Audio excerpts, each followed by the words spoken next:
अस्सलाम वालेकुम नाज़रीन, मैं हूँ डॉक्टर सहर चावला। एक बार फिर से आपकी खिदमत में हाजिर अपने वादे के मुताबिक एक और इन्फॉर्मेशनल वीडियो के साथ। आज मैं जिस चीज़ पर बात करने लगी हूँ उसको अगर आप फसाद की जड़ कह लें तो वो जो है गलत नहीं होगा। बहुत सारी बीमारियों में, बहुत सारी कंडीशंस में, ख़ास करके मोटापे में मैं बात करने लगी हूँ उस हार्मोन की जिसका नाम आप 12 मेरी बहुत सारी इन्फॉर्मेशनल वीडियोज़ में मेरे मुँह से सुन चुके हैं, और वो है कॉर्टिसोल। जो लोग डिफरेंट टीवी चैनल्स पर और मेरे यूट्यूब पर मुझे फॉलो कर रहे हैं वो मेरे मुँह से सुन चुके हैं कि जब तक आपके कॉर्टिसोल के लेवल्स कम नहीं होंगे आपका वजन जो है वो कम नहीं होगा। इससे पहले कि मैं इसको एक्सप्लेन करूं और इसको आप नेचुरली किस तरह कम कर सकते हैं, मैं पहले थोड़ा सा रोशनी डालना चाहूँगी इसकी बायोकेमिस्ट्री पर। हमारा जो नर्वस सिस्टम होता है उसके दो हिस्से होते हैं। एक होता है हमारा सिंपैथेटिक नर्वस सिस्टम, एक होता है हमारा पैरासिम्पैथेटिक नर्वस सिस्टम।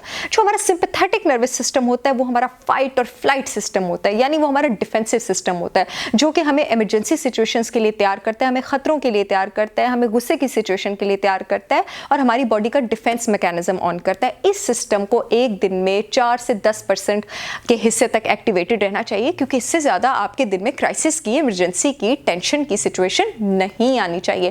जो हमारे पास दूसरा सिस्टम होता है पैरासिम्पैथेटिक नर्वस सिस्टम, इसको आप कहते हैं digest, repair and healing system. यानी ये आपकी डाइजेशन को, आपकी रिपेयर को, आपकी हीलिंग को, आपके सुकून को रेगुलेट करता है और आपकी रिप्रोडक्शन भी यही कंट्रोल करता है। अब नेचर में इसका बैलेंस कुछ इस तरह से है कि ये दोनों सिस्टम एक टाइम पर, और बाकी जो आपके दिन का 80 से 90% का हिस्सा है उसमें आपका पैरासिम्पैथेटिक नर्वस सिस्टम जो है उसको एक्टिवेटेड रहना चाहिए। अब नेचर में कुछ इस तरह से है कि ये दोनों सिस्टम एक ही मिकदार पर, एक ही तवाजुन पर पूरा दिन नहीं चल सकते। अगर सिंपैथेटिक यानी फाइट एंड फ्लाइट ज़रूरत से ज़्यादा चलेगा तो पैरासिम्पैथेटिक कम चलेगा, अगर पैरासिम्पैथेटिक ज़्यादा चलेगा तो सिंपैथेटिक जो है वो कम चलेगा। और इसका बैलेंस इस तरह से बहुत ज़रूरी है कि आपका सिंपैथेटिक जो है वो मेजॉरिटी ऑफ द टाइम जो है टर्नड ऑफ हो और पैरासिम्पैथेटिक जो है वो टर्नड ऑन हो। सिंपैथेटिक नर्वस सिस्टम आपका ज़रूरत से ज़्यादा कब एक्टिवेट होता है? जब आपकी बॉडी को किसी भी किस्म के स्ट्रेस का सामना होता है। स्ट्रेस का जब हम नाम लेते हैं अमूमन लोग उसको परसीव करते हैं इमोशनल स्ट्रेस से, टेंशन से, गम और गुस्से से, तकलीफ से, लेकिन स्ट्रेस सिर्फ इमोशनल स्ट्रेस को नहीं कहते। मेडिसिन की लैंग्वेज में, हम डॉक्टर्स की लैंग्वेज में जो आपके पास स्ट्रेस है इसको आप मैकेनिकल स्ट्रेस भी कहते हैं, इसको आप फिजिकल स्ट्रेस भी कहते हैं। यानी कोई सर्जरी हुई है, कोई एक्सीडेंट हुआ है, कोई स्पाइनल स्टिफनेस हुई है आपके पास। केमिकल स्ट्रेस भी आपके पास एक चीज़ है, आपको इन्फेक्शन हो गई है, बुखार हो गया है, कोई इन्फ्लेमेशन है, कोई बीमारी है, कोई टॉक्सिन्स हैं बाहर से, एनवायरनमेंट से जो इंजेस्ट आपने कर लिए हैं, और हर तरह की बीमारी जो है वो आपकी बॉडी में जो स्ट्रेस मार्कर्स होते हैं जिनका लेवल भी आप मेजर कर सकते हैं बायोकेमिस्ट्री में, उसकी अमाउंट इंक्रीज़ करती है। अब ये स्ट्रेस जो है ना ये इस तरह से नहीं होता कि एक बार आपकी बॉडी में बने और उसके बाद आपकी बॉडी इसको भूल जाए। Over the period of years जैसे जैसे हमारी उम्र बढ़ती जाती है, हम डिफरेंट किस्म के मैकेनिकल और इमोशनल हालात से हम दो चार होते हैं, हमारी बॉडी में जो स्ट्रेस के लेवल्स हैं वो भी बढ़ते जाते हैं और वो इकट्ठे होना शुरू हो जाते हैं। जब वो बहुत ज़्यादा इकट्ठे होना शुरू हो जाते हैं तो जो हमारा फाइट एंड फ्लाइट सिस्टम है, जो हमारा सिंपैथेटिक नर्वस सिस्टम है, वो ज़रूरत से ज़्यादा एक्टिवेटेड रहना शुरू हो जाता है। और ये सिस्टम हमारे गुर्दों के ऊपर मौजूद जिन ग्लैंड से एसोसिएटेड है, हमारे दोनों गुर्दों के ऊपर दो ग्लैंड बैठे हैं जिनको एड्रीनल ग्लैंड कहते हैं, उनसे एसोसिएटेड है, जो कि बनाते हैं हमारे पास फसाद की जड़ हार्मोन कॉर्टिसोल। कॉर्टिसोल को बेशक मैं फसाद की जड़ कह रही हूँ, लेकिन जहाँ पर ये स्ट्रेस हार्मोन है वहाँ पर ये सर्वाइवल हार्मोन भी है। जहाँ पर इसके लेवल ज़्यादा होने से आपके पास नुकसान हो सकता है, वहाँ पर इसके लेवल्स कम होने से भी आपकी इम्यूनिटी ख़राब हो सकती है, ब्लड प्रेशर बहुत कम हो सकता है और बहुत सारे प्रॉब्लम्स हो सकते हैं। लेकिन कॉर्टिसोल के कम होने के नुकसानात को हम फिलहाल किसी और दिन की वीडियो पे छोड़ देते हैं। जब आपके पास स्ट्रेस बहुत एक्यूमुलेट करता है, कॉर्टिसोल आपके पास ज़रूरत से बहुत ज़्यादा हो जाता है, तो इसके सिम्टम्स क्या होते हैं? इसके सिम्टम्स होते हैं आपके पास एंग्जाइटी, इसके सिम्टम्स होते हैं फटीग, इसके सिम्टम होते हैं आपके पास हार्ट रेट का बढ़ना, इसके सिम्टम होते हैं आपके पास ब्लड प्रेशर का बढ़ना। ये कॉर्टिसोल आपके पास डिफरेंट हार्मोनल डिसऑर्डर्स भी कर सकता है। जो आपका एड्रीनल ग्लैंड है उसकी फटीग भी कर सकता है, जिसको मेडिकल कंडीशन में एड्रीनल फटीग कहा जाता है। और ये जो कॉर्टिसोल का हार्मोन है ये डायरेक्टली प्रोपोर्शनल है, यानी जितना कॉर्टिसोल बढ़ता है उतना ही आपका चर्बी डिपॉजिट करने वाला हार्मोन बढ़ता है, ये उससे भी एसोसिएटेड है और ये और भी बहुत सारे आपके पास प्रॉब्लम्स जो है वो करता है। अब कॉर्टिसोल और फाइट और फ्लाइट सिस्टम आपके पास ब्लड प्रेशर और हार्ट रेट इससे इंक्रीज करता है क्योंकि वो आपको एक इमरजेंसी सिचुएशन के लिए तैयार कर रहा होता है। कॉर्टिसोल इसी तरह आपके पास डायबिटीज़ भी कर सकता है क्योंकि वो आपके पास स्ट्रेस हार्मोन है और वो आपके ब्लड में ग्लूकोज के लेवल्स इंक्रीज करता है, क्योंकि कॉर्टिसोल आपको फ्यूल प्रोवाइड करना चाहता है, आपको एनर्जी प्रोवाइड करना चाहता है कि वो अपने आप को स्ट्रेस के लिए तैयार रखे। कॉर्टिसोल आपकी बॉडी में बैड कोलेस्ट्रॉल LDL का लेवल इंक्रीज करता है। क्यों इंक्रीज करता है? क्योंकि जो आपके पास LDL है वो क्लॉट फॉर्मेशन के साथ एसोसिएटेड है, क्योंकि इमरजेंसी की सिचुएशन में ब्लीडिंग भी होती है, तो बॉडी अपने आप को तैयार कर रही होती है LDL के लेवल्स उसके अमाउंट इंक्रीज करके कि कहीं अगर ब्लीडिंग ना हो, उसको क्लॉट ना बनाना पड़ जाए। अब जिस वक्त बॉडी को इन सब मैकेनिज्म्स की ज़रूरत है तब तो ठीक है, लेकिन अगर बॉडी को इस सब सिचुएशन की ज़रूरत नहीं है और वो क्रॉनिकली स्ट्रेस से एक्सपोज्ड है, तो उसका क्या मतलब है कि बॉडी में कॉर्टिसोल बढ़े चला जा रहा है, बढ़े चला जा रहा है, बढ़े चला जा रहा है। और जब ये बहुत ज़्यादा बढ़ता चला जाता है तो ये आपके पास बेपनाह बीमारियों का, मोटापे का, डायबिटीज़ का, एड्रीनल फटीग का, इन्फ्लेमेशन का, यहाँ तक कि कैंसर का सबब भी बन सकता है। अब जिस तरह हमारे पास हमारे बॉडी में अल्लाह ताला ने क्लॉक लगाया हुआ है, जिसको आप बायोलॉजिकल रिदम कहते हैं, जो कि हमारे सोने, जागने और डिफरेंट एक्टिविटीज से एसोसिएटेड है, उसी तरह अल्लाह ताला ने कॉर्टिसोल का भी बायोलॉजिकल क्लॉक हमारी बॉडी में लगाया हुआ है। कॉर्टिसोल के जो लेवल्स होते हैं वो आपके पास सबसे हाई होते हैं सुबह के 8 बजे, 12 बजे तक वो आपके पास हाई रहते हैं, उसके बाद वो आपके पास नीचे गिरना शुरू कर देते हैं। ये अल्लाह ताला का प्लॉट है, ठीक है। इसको आप कैसे ख़राब करते हैं इस पर मैं अभी बात करूँगी। उसके बाद इसके लेवल्स नीचे गिरना शुरू कर देते हैं और सबसे कम आपके पास जो कॉर्टिसोल के लेवल्स होते हैं वो रात के 12 से लेकर रात के 2 बजे के बीच होते हैं, जिसके बीच नॉर्मल लोग जो हैं वो डीप स्लीप में होते हैं। अब सबसे आसान तरीका क्या है अदर देन दिस कि अगर आप फटीग्ड रहते हैं, आप वीक फील करते हैं, आपके एनर्जी लेवल्स कम है, ये पता करने का कि आप अपने कॉर्टिसोल का सर्केडियन रिदम ख़राब कर चुके हैं अपनी ही गलत आदतों की वजह से, वो ये है कि आप रात 2 बजे तो बहुत ज़्यादा एक्टिव फील करते हैं, लेकिन सुबह जब आपका अलार्म बजता है दफ्तर के लिए, कॉलेज के लिए, यूनिवर्सिटी के लिए, तो आपको नींद आना शुरू हो जाती है।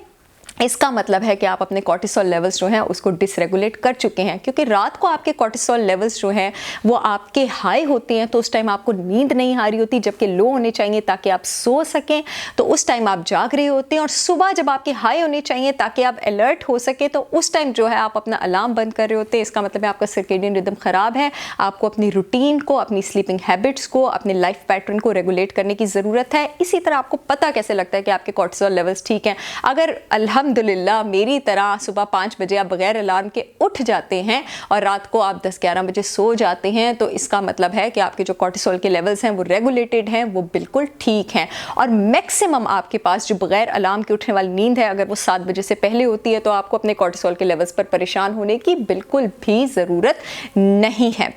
अब हम आ जाते हैं कि अगर मसला हो गया, हमने अपने कॉर्टिसोल की लेवल्स ख़राब कर ली हैं, याद रखिए कि जवानी में आपको आपके असूल नहीं, जवानी में आपको आपकी जवानी चलाती है, तो जवानी में ही अपने असूल दुरुस्त कर लीजिए ताकि बुढ़ापे तक आप चलते चले।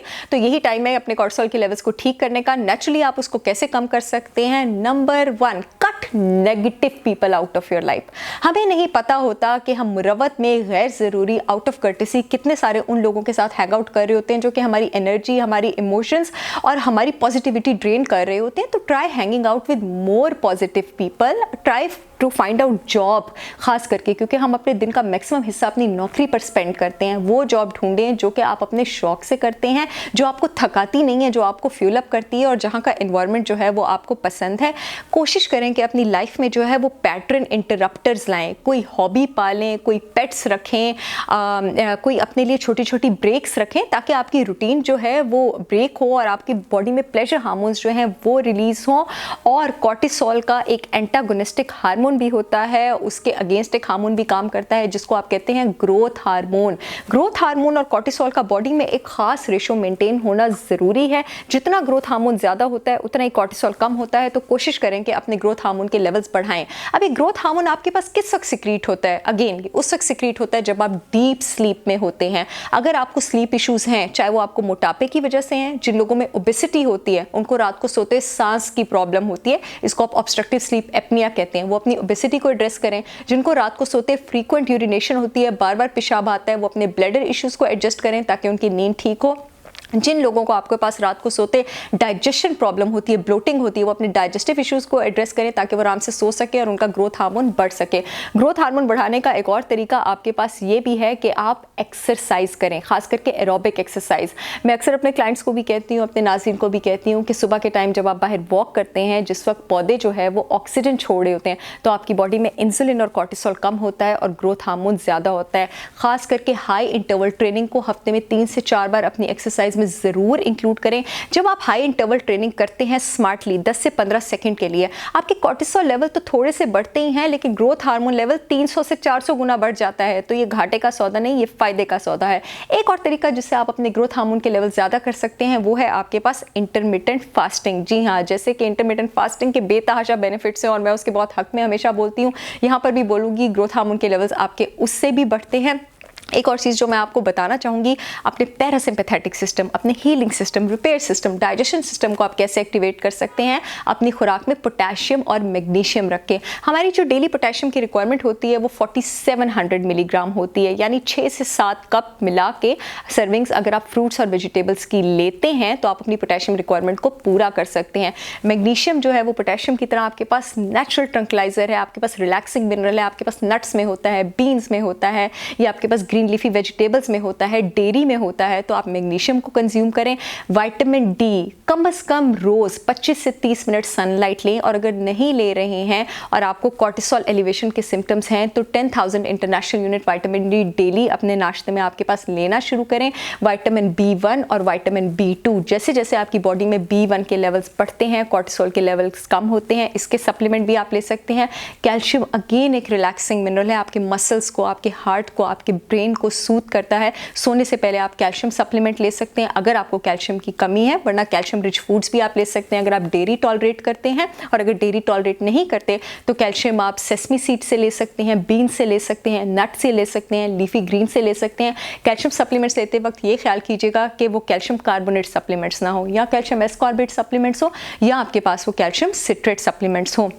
योगा के लिए अगर आप टाइम स्पेयर कर सकते हैं तो वो बहुत ज़बरदस्त चीज़ है, क्योंकि वो आपके माइंड को एक ही टाइम पर बहुत सारी चीज़ों पर फोकस करने का ट्रेनिंग देती है। ब्रीथिंग इन और ब्रीथिंग आउट एक्सरसाइजेस दिन में 1 से 2 बार ज़रूर करें, खास करके सुबह के दिन का आगाज़ यूनिवर्सिटी ऑफिस से पहले या घर के कामकाज स्टार्ट करने से पहले ज़रूर करें। जब हम अंदर ब्रीथ करते हैं हमारा सिंपैथेटिक सिस्टम एक्टिवेट होता है, जब हम बाहर ब्रीथ करते हैं हमारा पैरासिम्पैथेटिक सिस्टम एक्टिवेट होता है। और जो हमारा पैरासिम्पैथेटिक सिस्टम एक्टिवेट होता है, हमने कोशिश करना है कि बाहर की ब्रीथ को हम 5 सेकंड तक रोकें, ताकि उसकी एक्टिवेशन जो है अपनी हीलिंग, डाइजेस्ट और रिपेयर सिस्टम की हम ज़्यादा बेहतर कर सकें।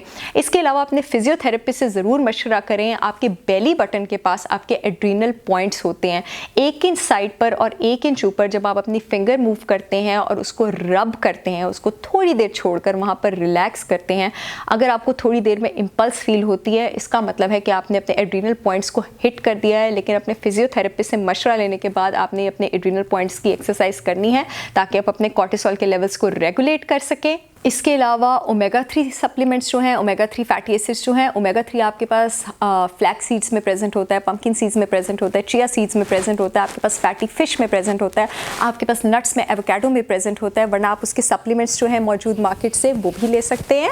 और ओमेगा 3 सप्लीमेंट्स में EPA और DHA जो हैं वो आपकी बॉडी में कॉर्टिसोल को कम करते हैं, आपकी ब्रेन के लिए और आपकी आंखों के लिए बहुत ज़्यादा अच्छे हैं। ग्रीन टी में मौजूद फ्लेवोनॉइड्स और कैटेचिन्स होते हैं जो कि कॉर्टिसोल के लेवल्स को कम करते हैं। इसके अलावा fragrances, essential oils, lavender oils, आपके पास जो एप्सम सॉल्ट लैंप्स हैं, जो सॉल्ट लैंप्स हैं जो कि मैग्नीशियम से बने होते हैं, इन एसेंस का, इन फ्रेग्रेंसेस का इस्तेमाल करें। ये आपके दिमाग को रिलैक्स करती हैं, आपके दिमाग में स्ट्रेस हार्मोन के जो लेवल्स हैं उसको कम करती हैं। अपने स्ट्रेस ट्रायंगल जो है उसको तोड़ने की कोशिश करें, लाइफ को सेलिब्रेट करें, खुश रहें, ग्रेटिट्यूड जो है वो प्रैक्टिस करें। जैसे कि हमारे अल्लाह पाक ने भी फरमाया है, अगर तुम शुक्र अदा करोगे तो तुम्हें और दिया जाएगा। और वो सिर्फ मटीरियलिस्टिक क्राइटेरियाज में नहीं फरमाया। याद रखिए कि तंदुरुस्ती 1000 नेमत है। इंसान हर तरह का लॉस रिकवर कर लेता है, इंसान हर तरह की हार को जीत में तब्दील कर लेता है अगर वो सेहतमंद हो तो। सबसे पहले अपना ख्याल रखें और उसके बाद जो बचता है उसमें बोनस में दूसरे लोगों का ख्याल रखें। खुश रहें, मुझे अपनी दुआओं में याद रखें और इंशाल्लाह बहुत जल्द आपसे एक और इन्फॉर्मेशन वीडियो के साथ मुलाकात होगी। तब तक के लिए मुझे इजाज़त दीजिए। अल्लाह हाफिज़।